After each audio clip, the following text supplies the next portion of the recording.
In this video, we're going to look at the basic comparison test.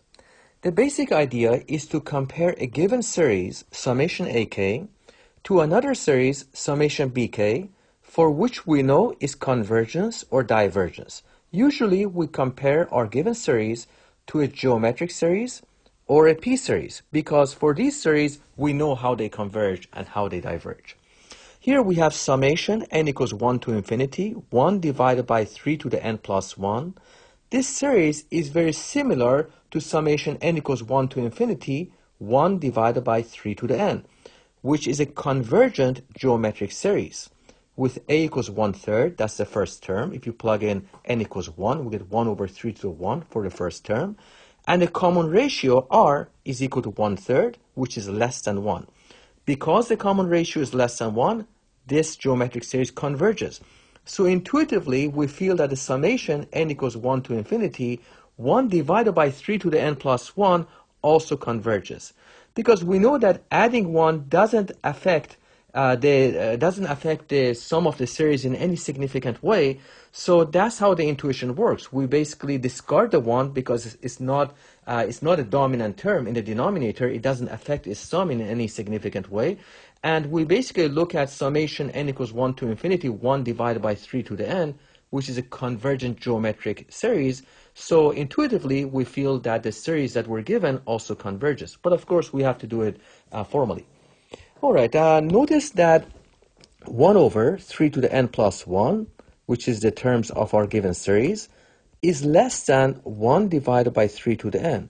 Why is it less than 1 over 3 to the n? Because adding 1 to the denominator makes the ratio smaller. We're increasing the denominator. And these series are, of course, positive valued. All the terms are positive. And n larger or equal to 1. So summation n equals 1 to infinity, 1 divided by 3 to the n plus 1 is less than summation n equals 1 to infinity, 1 divided by 3 to the n. And this is a convergent geometric series with the first term, which is a, which is 1/3, and a common ratio, which is also 1/3. So a divided by 1 minus r is a sum of this series. This is equal to 1/3. Divided by 1 minus r, which is 1/3. So we get 1/3 divided by 2/3. The 3's cancel out. And the sum of this geometric series is 1/2. So the sum of the series that we have is less than the sum of the geometric series, which is 1/2. So you can see from the graph of the sequence of partial sums that the sequence of partial sums, summation n equals 1 to infinity, 1 divided by 3 to the n plus 1, is increasing towards 1/2. So for this reason, it forms an increasing, a bounded increasing sequence. Why is it bounded? Because the sum is bounded above by 1/2. And you can tell from the graph that the sequence of partial sums is increasing. So for this reason, it converges to a finite sum, which is less than the sum of the convergent geometric series, which we found to be 1/2. And that's the basis for the convergence of this series. All right, so let's formally talk about that. Since our given series, summation n equals 1 to infinity, 1 divided by 3 to the n plus 1, has smaller terms than the geometric series, summation n equals 1 to infinity, 1 divided by 3 to the n, which converges with the sum s equals 1/2. Therefore, the partial sums of summation n equals 1 to infinity, 1 divided by 3 to the n plus 1, form a bounded increasing sequence which converges to a finite sum which is less than the sum of the convergent geometric series, summation n equals 1 to infinity, 1 divided by 3 to the n, which we found to be 1/2. For this reason, summation n equals 1 to infinity, 1 divided by 3 to the n plus 1 is a convergent series. So the summary is summation n equals 1 to infinity, 1 divided by 3 to the n plus 1 is less than summation n equals 1 to infinity, 1 divided by 3 to the n, which is a convergent geometric series with common ratio of 1/3, less than 1. So intuitively, we feel that the series that we have converges. Now we're going to talk about a definition of the basic comparison test.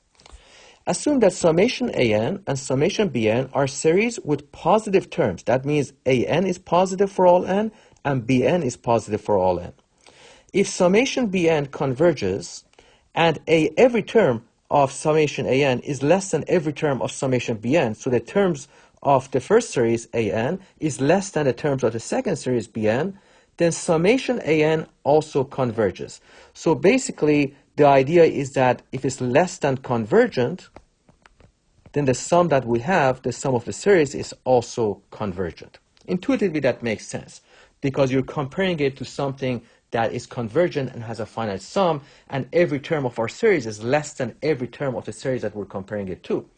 If summation bn diverges and an is larger or equal to bn, larger than 0, then summation an also diverges. So let's look at an example. Determine whether the given series converges or diverges. Here we have summation n equals 0 to infinity, 1 plus sine n divided by 5 to the n. All right, so we know that sine n is less than or equal to 1 for all n. So looking at the terms of this series, we have 1 plus sine n divided by 5 to the n. This is less than or equal to 1 plus 1 because sine n is less than 1 divided by 5 to the n. And this is equal to 2 divided by 5 to the n. Now we know that summation 2 divided by 5 to the n equals 0 to infinity is a geometric series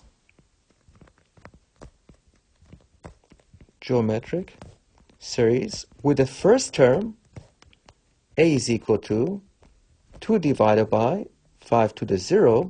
5 to the power of 0 is 1, so we get 2 divided by 1 is equal to 2. And the common ratio is equal to 1 over 5, which is less than 1. And since summation n equals 0 to infinity, 2 times 1 over 5 to the power of n is a convergent geometric series. Let's write it out in full. Convergent geometric series. The given series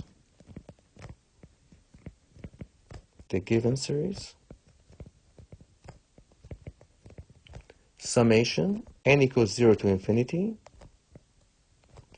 1 plus sine n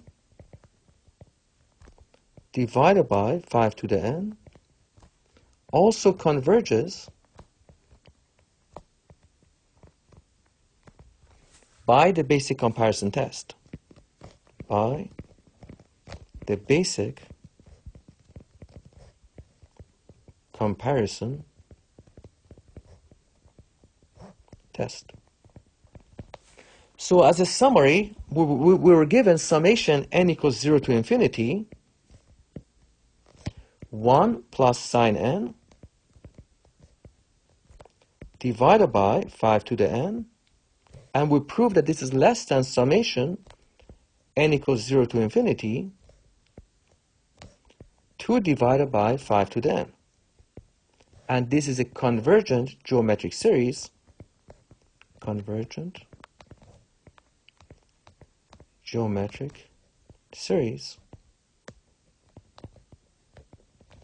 with r equals to 1/5, which is less than 1.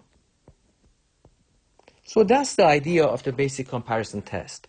We try to make it either less than a convergent sum or make it larger than a divergent series, because those are the only situations where we can make a conclusion.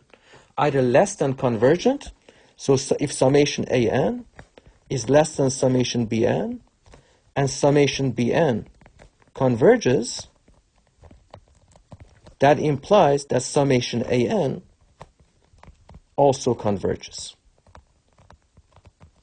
Or equivalently, if you have summation an is larger than summation bn, and summation bn diverges, then by the basic comparison test, summation an also diverges. Those are the only situations where we can make a conclusion. All right, thanks.